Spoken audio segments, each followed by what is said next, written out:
From Wakefield, it's the Nolan Night Show, inviting you to join Nolan and his guest this week, Ian Beck, to the show. And now, ladies and gentlemen, here's Nolan. And welcome back, ladies and gentlemen, to another edition of the show. And I hope you enjoyed the last episode a few weeks ago. And if you enjoyed that episode, and as well as the many others before and after this, do us a favor, subscribe, comment, share, all that fun jazz, and follow on social media so you can get all the updates regarding the show. Well, with that being said, on to the main course and the reason why we are here and speaking with my guests. Although he started out as a boy from Brighton, my guest this week has gone on to achieve critical and commercial success as one of this century's greatest illustrators, designers, and artists, whether it's helping people greet primary colored roads or having the good fortune to see his work in perennial publication heavyweights like Good Housekeeping, Cosmopolitan, Home and Gardens, and even at Gatwick Airport. Mr. Ian Beck has been showing us the colorful side of life for the greater part of the last 50 plus years. Ian, it's a pleasure to talk to you today. Thank you. It's a pleasure to be here. Yeah, sure. It's always great, and I'm honored to have someone who is in a whole other time zone. So that's always another interesting as well. Thank you for being able to do this and get that squared away. Early evening here. Yeah, right before I'm sure dinner time. So I'll try to make this quick. What I'm curious about, and I had someone on a few weeks ago who is sort of in the same field as you to an extent. He was not necessarily the exact same thing as you, but he was a comic book illustrator and voiceover director. Mark Evanier, yeah, that's his name, who's done a lot of comic book stuff and so forth.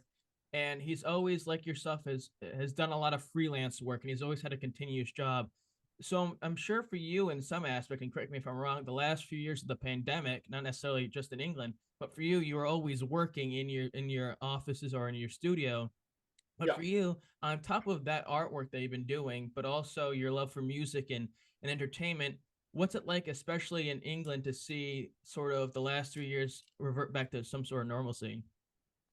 Yeah, it's been extraordinary. I mean, I worked through the pandemic years. I suddenly realized that I was very interested in the everyday things around me. Yeah. Not things out of my head for illustrating children's stories or whatever. But I started painting the back of my own house or the trees in the garden and taking the dog for a walk. I would look at bits of the streets and houses around me. I ended up publishing a whole book of them. Oh, wow. A series of lockdown paintings called The Light in Suburbia, because I live in suburban West London. And then since then, my work has changed completely. That's all I do now. Okay. I paint paintings of suburbia. It's become my subject. So, since things have opened up, there's now the possibility I could have an exhibition of paintings. Wow. I'm exhibiting some paintings down in the West Country here in Dorset of trees, because I painted so many trees, which I never would have done before, except as a background, perhaps to a fantasy illustration or a fairy tale or something. Now they're the main subject. I've swapped completely, which has been exciting for me to do that at my age. Well, I'm sure with that, then that brings exactly what I wanted to talk about. You talked about seeing the smaller things in front of you in life compared to many other situations where you might have just walked right past it. So for you, and hopefully this time has given everyone a time to sort of reflect on themselves of things that they didn't know prior about themselves. So for you, what is one thing that Ian learned about himself they didn't know prior? That I was very interested in the way the light falls on things at different times of day, because I would go out in the morning early with the dog and then go out again in the evening. I noticed how the light fell through the trees and made shafts of light at different times, or hit the garden at different times of the day and at different times of year. So I suppose what changed me was noticing that as the forefront of what I was doing. Sure. Noticing the play of light, and that I've become known now by people who follow me, say, "Oh, we love the light in your paintings," because I've turned it into the subject. You see what I mean? So it wouldn't have been before the pandemic, definitely. Sure. Well, that's one great positive that you've been able to take from all of this, and reading up on you to a certain extent of what's available, of course, as well as the mini documentary that's on YouTube about yourself and your work. I know that your story starts in a middle class family with the father who was a milkman, getting home at noontime as a profession, and although you weren't living a life of luxury, you weren't living at the bottom scraps of trying to make ends meet. seeing that in your father and the hard work that he did in the late 40s and early 50s of your childhood, how much did that inspire you to find a passion in life to work hard at? Well, I think to go back to those days, my father died very young. When I was 14, he died. And I was interested in art. And my teachers at school were encouraging me to go to the art school. I went there at Saturday morning classes for children, my local art college. And then my mother was very worried, she being a widow, not living on much money, that I would not be earning any money as a, you know, pursuing art would be a waste of time. She needed persuading Sure. to let me go to art school full time. And the head teacher of my school did persuade her that it would be worth doing. And he proved to be correct. But Yeah. I mean, it was a risk for her. Sure. She didn't think I'd end up making a living out of being an artist, because no one in my family had ever done anything like that. Sure. I was put off by a lot of relatives saying, "Oh no, you don't want to do that. There's no money in that. You can't be a commercial artist. You can't be an artist," etc. But anyway, I defied. Yeah, exactly. But in a sense, my father worked very hard. My mother worked very hard, and I worked very hard. So it's kind of work ethic did stick there somewhere. Yeah, definitely. I'm not someone who's an immense artist, certainly nowhere near your levels, of course, but I feel as though, sure, color, although art can be colorful, I feel as though there doesn't need to be color to create some sort of meaning within the artwork. And what I also found curious about your story and your experiences within the art world is that you got great inspiration and it really moved you, the black and white pen drawing of Mr. Thomas and the Girl by Pauline Baynes and The Lion, the Witch, and the Wardrobe. And I'm curious about that and how much of that impacted you in terms of finding art. Because I was obsessed with reading as a child, and we had not many books in our house. We didn't have the money to buy books, but I joined my local library and started, reading the books that everyone else was reading at the time in the 50s. And the Narnia books were fairly new. And I took one out of the library, The Lion, the Witch, and the Wardrobe, and that picture spoke to me. Who knows why and how these things happen, but looking at that picture of Mr. Tumnus in the snow, it just had magic. It just struck me that this was something special. I wish I could do that. It seemed to me there was a way that people could make a living drawing pictures in books.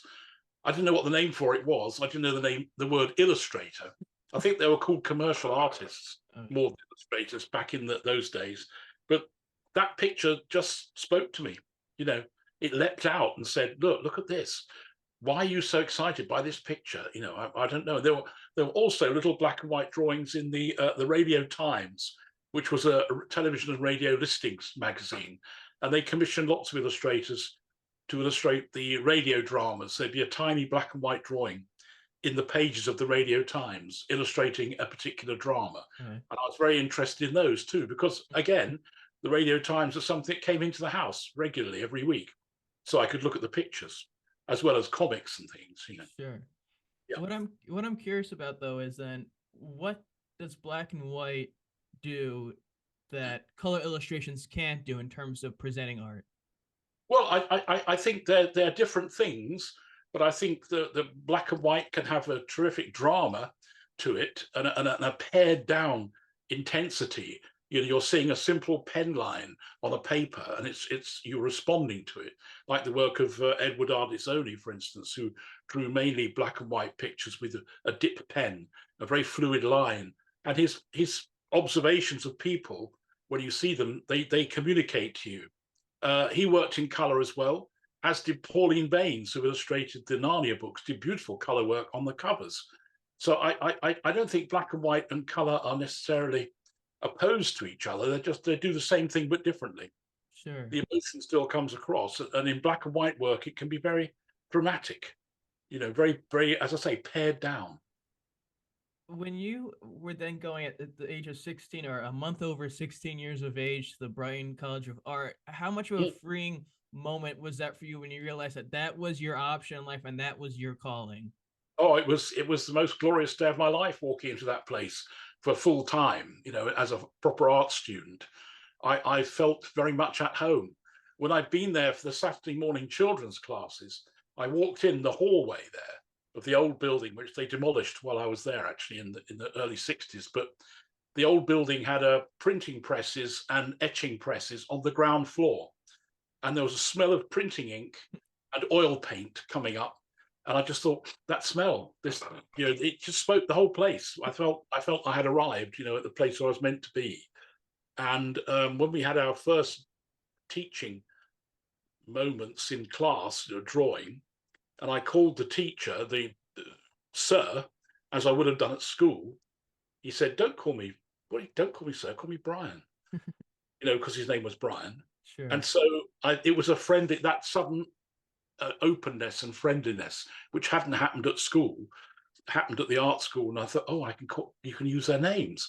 You don't have to say, sir, can I sharpen my pencil? It was nothing like that. It was a different world. I'd gone into a glorious world of the arts. It just felt perfect. Yes. Now, for people of my generation, we grew up so available to use things like YouTube and things of that nature online to learn new skills, whether it's art or music or things of that nature. Whereas someone like yourself, grew up, you didn't have the YouTube, you didn't have the internet. And so for you, how much of an impact and crucial experience was it learning from guys like Raymond Briggs and John Vernon at that point without these abilities that we have nowadays? Well, I mean, they were marvelous. And I was taught by a whole roster of very interesting people. As you say, Raymond Briggs, who's a genius, and of course, when I was taught by him, he hadn't reached the level of fame that he later had with his snowman animations and so on. He was just starting out as a book illustrator. This was in 1965. And he said things that stayed in my mind. He gave advice on this, that, and the other. He would say, when you try this, think about this, look at the way that's drawn. There was this kind of constant tutoring and coaching. And we looked at, instead of looking at YouTube or the various ways that one has now of finding out things, we had an art school library, and we looked at art books and books on design. And there was a thing called the American Illustration Annual that came out every year. And we would pore over that and get excited by the work of people like Bernie Fuchs, the various American illustrators, Milton Glaser. All of these people had a huge influence on us at the time at art school. Particularly the American stuff. I don't know. I very much veered towards that at that time. Now, after that, you graduate from that school, and you're getting freelance work, and you're making ends meet between that and Harrods working in the toy department. Between both things, I mean, getting this freelance work, how nerve-wracking was that, seeing as there are other jobs out there that had a substantial and consistent paycheck?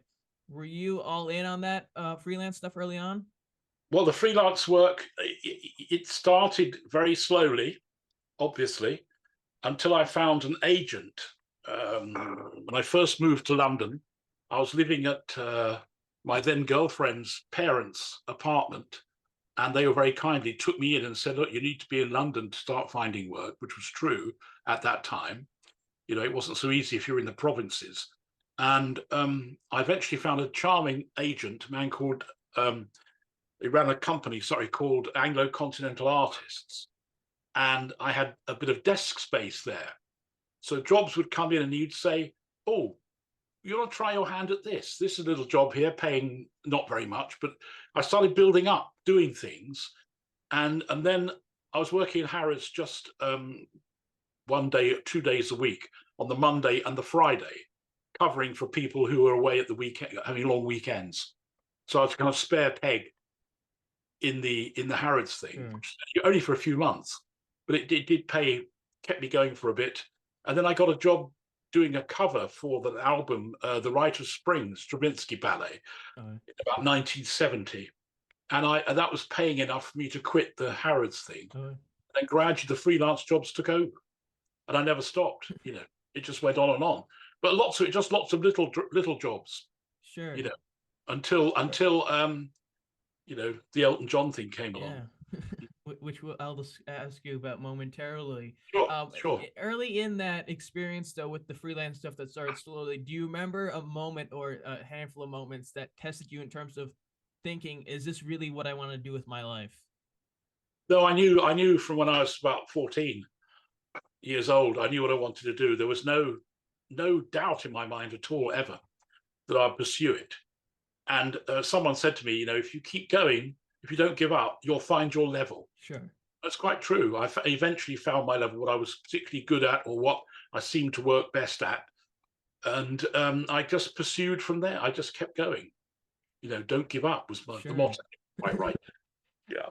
I know with storyboard artists to an extent, they, especially with Star Wars particularly, they find inspiration through making stuff through anything. And of course with CGI, that really is a powerful tool. I'm curious from your perspective though, when you're creating something, an illustration for a book or whatever it may be, is there an example early on in your career where you're getting inspiration from other things, or is it just whatever the pen takes to the paper with your mind? I think if you're illustrating something, particularly if it's got a text, then you take your inspiration from the words. You try and be accurate to the text. And I used to do a lot of drawings for magazines, women's magazines as they were. A magazine in England called Woman, which was a regular weekly magazine, had romantic stories in it. And sometimes I illustrated those. And I remember once I did one and I got the color of the hair wrong on the heroine. I wasn't paying enough attention to the text.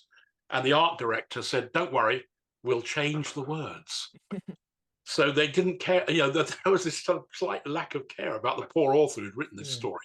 But okay, I did her a redhead. We'll turn her into a redhead by just changing a few words in the story rather than go through the muddle of redrawing the whole thing.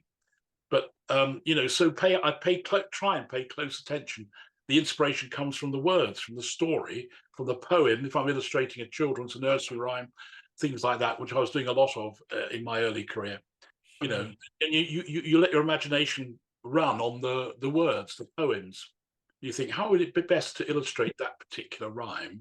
What image would sum it up, or how would that work best, and so on. And so I'd do a rough drawing to show the person who's commissioning the book, and we'd go from there. They'd say, oh yes, okay, do it like that, or maybe you could change it, maybe we could. So I'd do one drawing before I did the final drawing. Obviously, I think most people probably work that way. Sure. Yeah. Now, I mentioned some of the publications that some of your work has been put in during the introduction, and that may be a one sign of making it in an industry. But do you remember that moment where you think that you made it and were able to have some substance and not really worry about making ends meet? I don't think I've ever not worried about making ends meet. That's always a problem. That's always a worry if you're a freelance person. I've never, since working in Harrods 2 days a week for 6 months, I've never had a job. I've never had a paid job. I've always been a freelance person. I mean, obviously doing books, the books pay royalties, and if your book sells well enough, you end up getting residual payments, which is fine. Although since my books are now mostly out of print, I can't rely on that anymore. So I'm relying on selling original paintings and prints now. It's a different world. In the mini documentary that I go back to, which I really enjoyed, you talked about how at the time of growing up, the popular music such as Elvis wasn't something that you were connected to, but it was more of Stravinsky is what music that you were touched to at that time, which I'll mention again briefly in a few minutes. What was it about that though, in the sense of those musicians that you were into compared to, eventually working with Elton? Because that's kind of curious how you weren't a fan of that, but then you work with somebody of a popular genre like Elvis. I know. I was a classical music fan. I still am. Classical and film music also. I'm not so much a rock fan, but I did like pop music. I loved the Beach Boys. One of the first things I really got into was Phil Spector. Yeah. When I was at school, I heard Bobby Sox and the Blue Jeans, Zippity Doo Dah, which is an early Phil Spector record, which I loved. I loved it so much I stole a single from a record shop in order to have it because I couldn't afford to buy it. Crime confession. And I absolutely adored that record, the sound of it. I just never heard a pop record sounding like that. And then the Beach Boys, when I first heard I Get Around by the Beach Boys, I was blown away. I was thrilled with that. And Pet Sounds, of course. Oh, and of so course, on. yeah. I still play Pet Sounds regularly. I still love the Beach Boys. I still love the Phil Spector records, despite him. But But the classical music was my first passion. Sure. And still it's French composers and Stravinsky and so on. And I play music when I'm working, and it's usually that sort of thing. Occasionally I'll play some pop stuff, I'll say like the Beach Boys or something. And I admire what Elton, Elton songs are wonderful. I'm not, but when I was commissioned to do that, I wasn't a particular fan or anything. I didn't own his records Sure. at that time.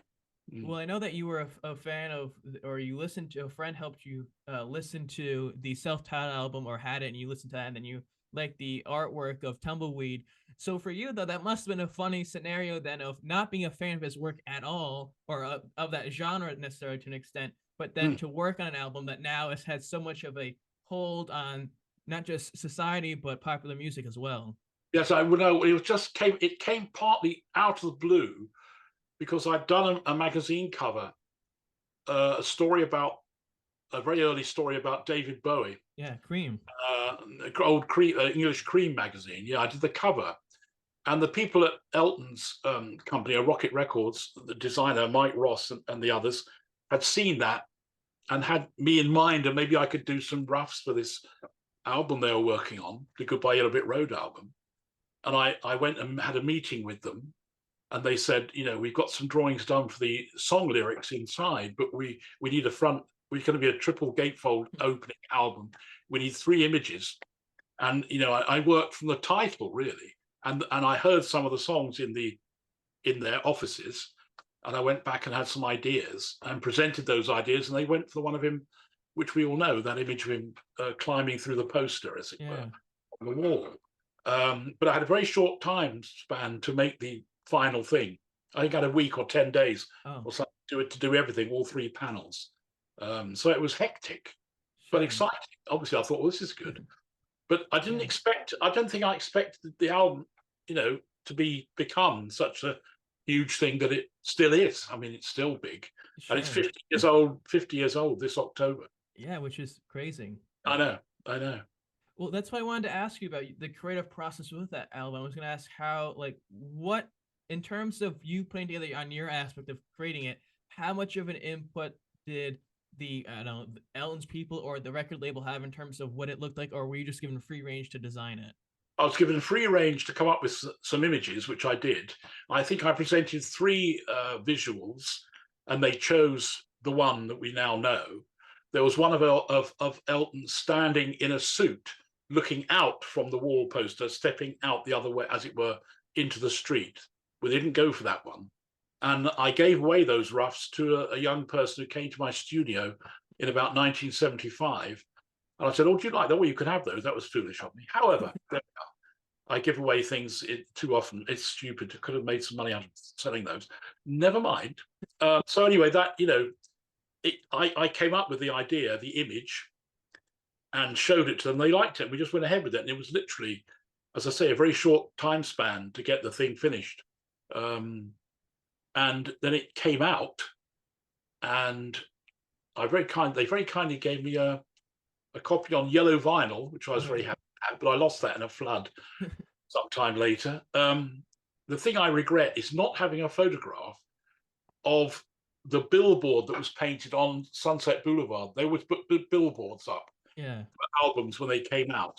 And there was one for that, because my agent saw it on her honeymoon in Los Angeles in 1974, I think. But I have no photograph of it. I can't find one of it. Shame. Well, I know in another interview you did, you talked about how it was in the background of a movie. It is. There is a film called Aloha, Bobby and Rose, which came out in about 74. And there's a scene where they're driving down Sunset Boulevard, and it appears they drive past it and the camera tracks across it. But that's the only image I had of that particular billboard. There you go. Which I saw, but I don't have a copy of the film. Now, almost probably a little less than 50 years later, or maybe a little bit more, 50 years later, you work again with Elton with the farewell tour aspect of his career, designing a new image of it.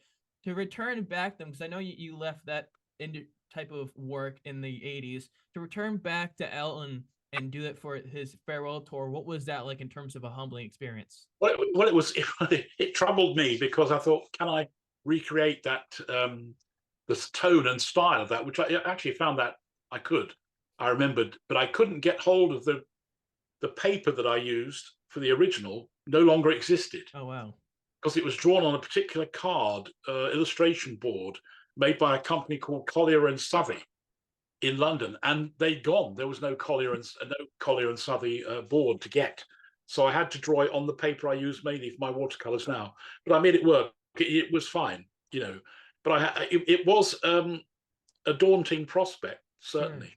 I was excited to do it, but you know, I thought, wow, I must do that. I got to do this. Of course, I got to do this, you know.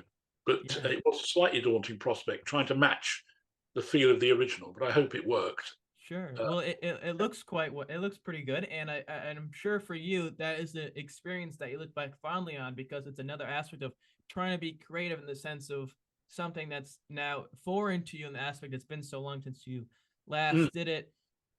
I know you also like to work with a lot of different art materials in one piece of artwork Yeah. that you're working on: Yes. watercolors, pastels, Yes. pencils, and color pencils, and it Yeah. creates sort of a multimedia aspect, you like to say. What is it about that makes you enjoy that process of putting all those different types of art material together? I suppose it's the fact that I really like color, you know, and I enjoy making colors work against each other. And in some senses, sometimes you need one particular medium to get exactly the right transparency of color. Sometimes you want a very solid color, you know, and I use the different bits of medium in order to achieve those effects that I think are needed. Sure. A very transparent sky in the background, and then a very solid ruby platform boot or whatever it might be. Yeah, you know, it depends on the thing you're drawing. Sure. And I think, oh, that to work in reproduction, you always got to think it's going to be printed. Not people aren't going to look at the original; they're going to be looking at the printed thing. Sure. So the printed thing is so trying to make things work as a printed piece.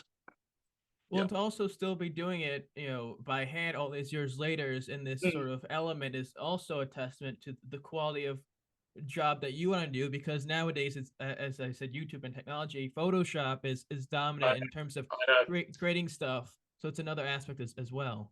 Yes, indeed, and AI too. You know, Sure, yeah. it will make any images they like out of AI, but it kind of always slightly shows. I like the passage of the hand. I like thinking it's a crafted thing. You know, I'm still old-fashioned enough to use paper, not a tablet. My son thinks it's, you know, he thinks, well, why aren't you using a Wacom pad and all this kind of thing? But I get to grips with that now. I'm too old. You know, Sure. I like paper. I like using paper, like the feel of watercolor on paper. It's a sensual experience using paper. Yeah. Well, it's also hard to break old habits. It's start now and to change now would be counterproductive.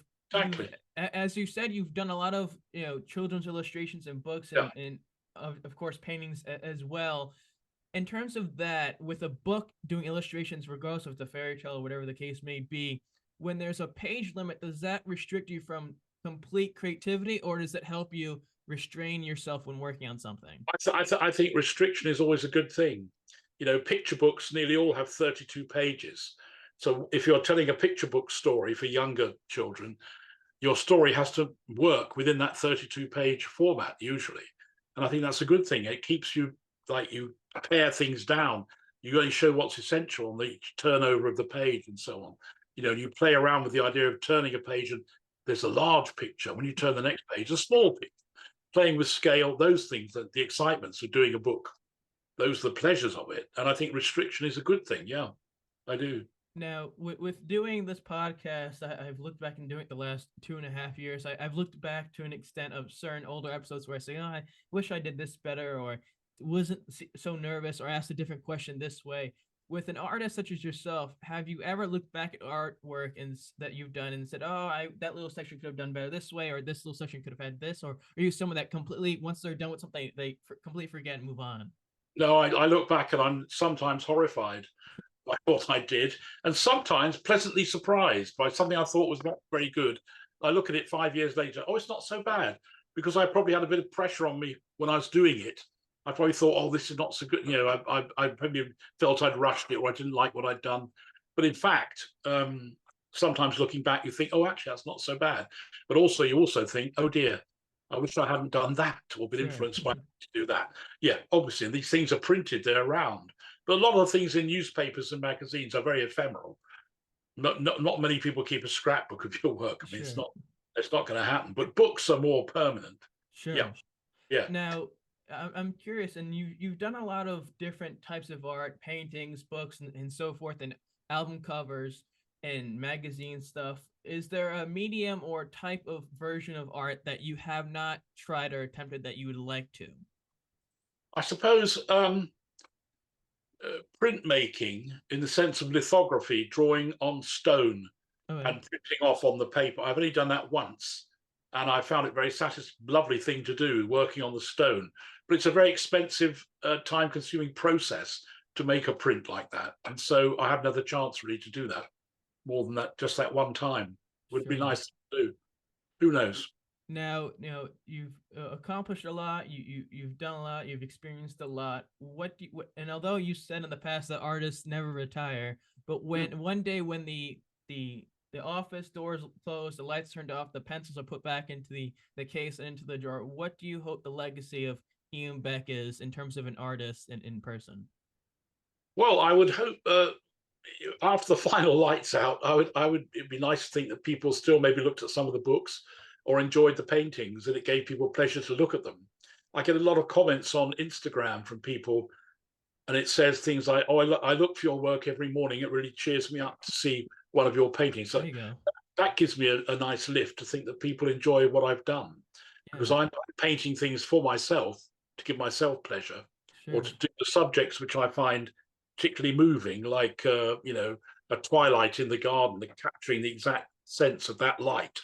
And if people respond to that, then I think, oh, good, somebody else is like that. That's good. It doesn't have to be hundreds of people, but it just, if you're giving some tiny lift to people, it's nice to know that. Yeah, So I well, think, that's always the thing that you as long as there's one person that enjoys what you're yeah, doing, yeah, gets enjoyment out of exactly. it, then that's what matters, and that keeps you're going regardless of the success level. Now, I want to say again, thank you so much, Ian, for doing this. It's been such a great thrill, and to talk to someone who's done something creatively like yourself for so long is an excitement. Of course, I want to end on this little game I have called the one word challenge. So what entails with this is I'll throw out a few names of people, places, or things that have some connection to you, and you have to do your best to say a word or two or sentence that comes to mind when you hear it. So if you're ready, I'll go. Okay. First one, Breton. Comes to mind, well, the seafront, the sea, having a nice time as a child, just going onto the beach. That was my world. Seaside, it's lovely. Yes. London. London, very exciting. I now live in the western suburbs. I don't go into the centre very much. I find it a bit too hectic, but I love London. Yeah. Illustrating. Illustrating, fun, Uh, pleasure. Artwork. I mean, art. Art, well, art is, that is the key to my life. Since I was a small child, looking at painting, trying to be an artist, and communicating, I hope. Hard work. Yeah, I do that. I work every day, literally uh, 7 days a week. Yeah. Success. Well, hard to measure it. I mean, I suppose the fact that I've made a living all this time means there's some success involved, but I wouldn't, I don't overblow that idea. Sure. Yeah. Elton John. Elton John, superb songwriter, superb performer. I actually saw him perform before he was huge in the BBC Theatre in Shepherd's Okay. Bush in 1970, I think it Oh was. But wow. yeah, but I didn't know then I'd ever be doing a cover, obviously. Sure. But I think his songs, "Tiny Dancer" is one of the great songs. I love that. Sure. And last but certainly never least in this cosmic universe we all called Earth that we live in right now, Ian Beck. Oh, me? You Yeah. mean? I don't know what to say about him. He's quite agreeable. He gets on with people. I work hard, and I've got few enemies. My only problem is that most of my closest friends have all died in the last 10 or 15 years. I've got very few close friends left, which is a very tragic Sure. state. Getting older, it's awful. People you adore suddenly are no longer there. Although Sure. you speak to them in your head and they're kind of around with you, they're not really. And I find that rather sad, but there we are. Well, someone's got to carry on for the rest of us to continue on the Exactly. stories and the traditions. Exactly. Well, sir, I want to say sincerely thank you so much again for doing this. This is a great treat, and to talk to someone like yourself is a real thrill to learn about their life and their stories and what they've been able to achieve. So I appreciate the time you took to do this. Thank you very much for having me. It's been a delight. Yeah. Now, I want to ask this because, it's obviously I should and we need to. Where can we find your work that's either new or older stuff? Is there a website? Is social media? Where can we find it? I do have a website. Ian Archie Beck Artworks is the website. I'm on Instagram as Ian Archie Beck. I'm on Twitter as @Ian Archie Beck, and I'm on Facebook too as Ian Beck. So I'm on all those platforms, and I put a painting up every day. Okay. On all of them. Yeah. And then the I know we spoke about a something that you had coming up in the future potentially with some of the artwork you did. When you have any presentations of artwork or any exhibitions, the news will be posted on social media and your website. I will. Yeah, absolutely. I got 4 paintings in an exhibition in September in Dorset about trees. And then I'm hoping that I have an exhibition at the gallery, which I'm in contact with. But I'm not sure when that will be, but it'll be a full exhibition of all my new paintings. Perfect. Well, anyone And out there? I'll, of course, put it up. Sorry, I'll Oh no, go ahead. Yeah. announce it. Yes, Sure. definitely. Well, anyone out there who lives in those areas where the shows will be certainly got to see it because before we got going here today, I checked out some of his artwork over the last few days on his website and social media. It's really great stuff. So I totally recommend going out to go see his shows. Right. And with this, if you enjoy this episode, because who the heck wouldn't enjoy this? So subscribe, comment, share, all that fun jazz. Follow Instagram Nolan Cart Night, Twitter Nolan Cart Night, Instagram the Nolan Cart Night Show. In the words of Johnny Carson, the dean of talk shows certainly like this one, I bid you all a heartfelt good night. Till next time we talk again.